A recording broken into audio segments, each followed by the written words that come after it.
Last week, we told you about an open letter that someone by the name of Ray Jasper wrote in Gawker. Now, he is facing a death sentence for his murder of a music producer back in the 1990s. And his role in that murder included him slashing a man's throat to the point where he died. Now, we'll get into details of that case in just a second, but while we were covering that story, we were kind of discussing all the different perspectives that he had about our justice system coming from someone who's currently in prison facing the death penalty. Now, we weren't trying to give him a pass for what he did, but it was interesting that he brought up stuff that we talk about on the show regularly, like the abuses of for-profit prisons, the cheap labor, and modern day slavery that a lot of the current inmates have to go through. For instance, they have to do a lot of the jobs that union employees used to do back in the day, and they would get paid a fair wage for it. Now, inmates do it for virtually no money at all.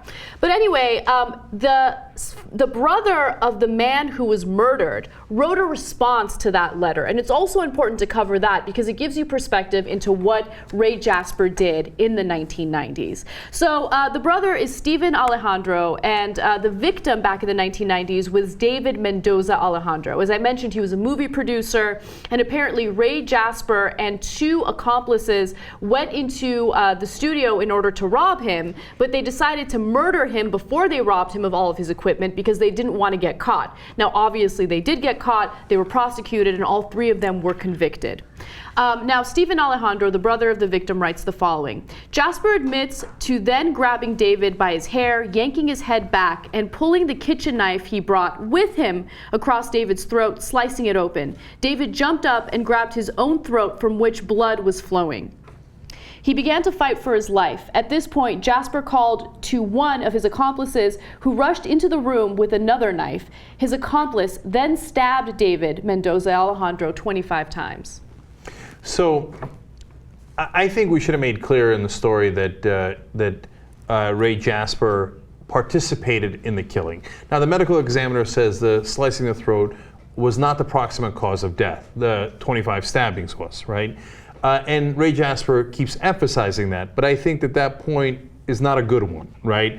To me, and obviously to Steven Alejandro, it's entirely irrelevant if the guy who initiated the attack, who sliced the throat, was not the person who led to the actual death because there was 25 other stabbings from his accomplice, right? Mm-hmm. And it's interesting because one of the few ways that I would criticize that letter from Ray Jasper is that he talked a lot about empathy, right?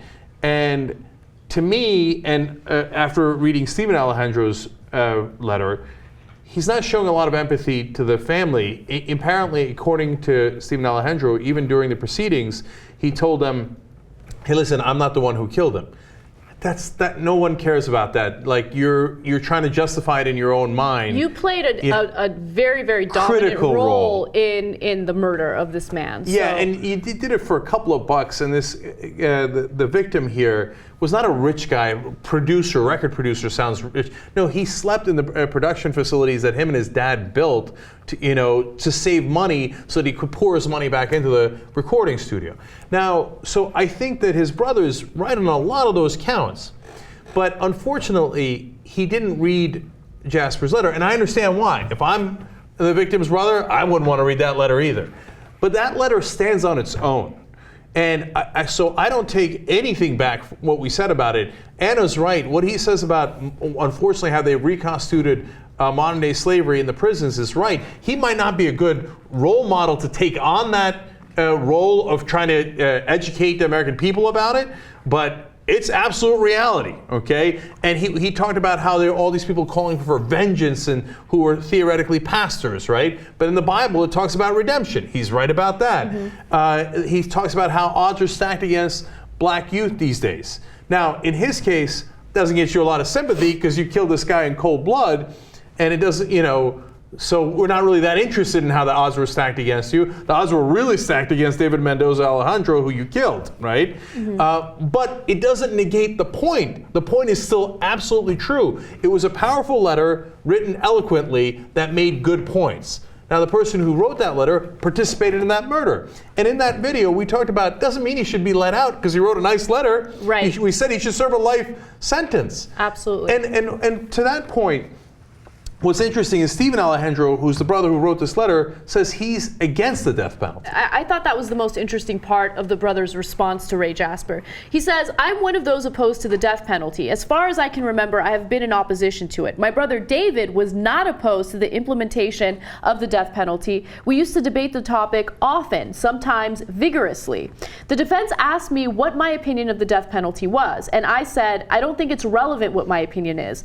And I paused, and I don't know where it came from, but then I said, but I can tell you what David thought of the death penalty. And the defense attorney asked me what was David's opinion, and I said, he always told me that if there was no question of the guilt of the murder defendant, that the death penalty was just punishment.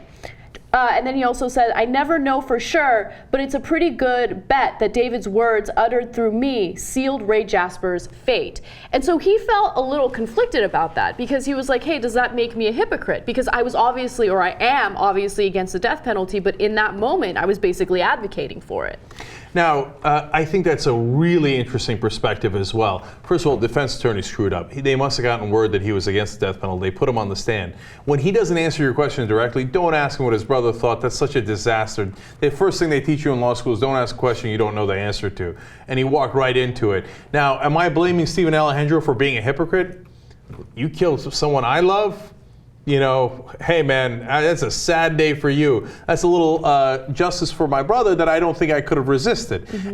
But that's why you don't let the family members decide what happens to the defendant. That's not how our court system is set up. And this is what Ben talks about all the time. That's why Michael Dukakis gave such a terrible answer in that debate a long time ago against George H.W. Bush when he was running for president. Oh, what if your wife was raped and killed and stuff? He should have said, well, that's why they don't let the angry family members decide what happened to the defendant.